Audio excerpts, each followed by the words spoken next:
साताऱ्याच्या मान तालुक्यातील देवडीत गेल्या काही दिवसांपूर्वी देवडी नगरपंचायतीचे आरोग्य समिती सभापती सुरेंद्र मोरे यांच्या घरात घरफोडी होऊन जवळपास 9 ते 10 लाख रुपयांचा ऐवज लंपास केला होता।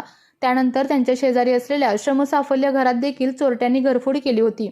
त्यामुळे देवडीकरांमध्ये घबराटीचे वातावरण पसरले असतानाच मिशन इंडियाच्या विठोबा नगर परिसरात असलेल्या मनोहर बोराटे यांच्या कांचन या बंद घराची कडी कोंडा कट्टरद्वारे तोडून चोरी केल्याचे समोर आले आहे।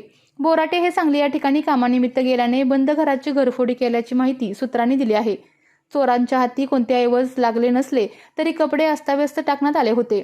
देवडीचे नवनियुक्त सहाय्यक पोलीस निरीक्षक भाऊसाहेब गोसावी यांच्या कारभारावर प्रश्नचिन्ह निर्माण झाले आहे।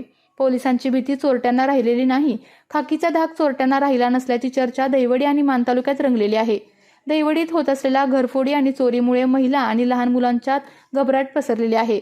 सहाय्यक पोलीस निरीक्षक गोसावी यांनी देवडी पोलीस स्टेशनचा कारभार हाती घेतल्यापासून चोरीचे प्रमाण वाढले आहे।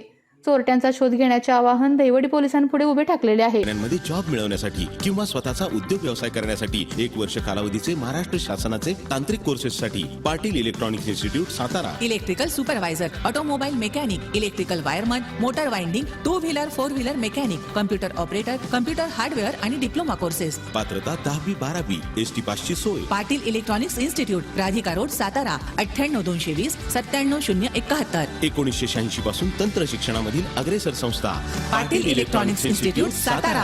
आपल्या तालुक्यातील जिल्ह्यातील बातम्या सर्वप्रथम पाहण्यासाठी आजच सातारा न्यूजला YouTube चॅनलवर सबस्क्राईब करा, लाईक करा, शेअर करा आणि बेल आयकॉन प्रेस करायला विसरू नका।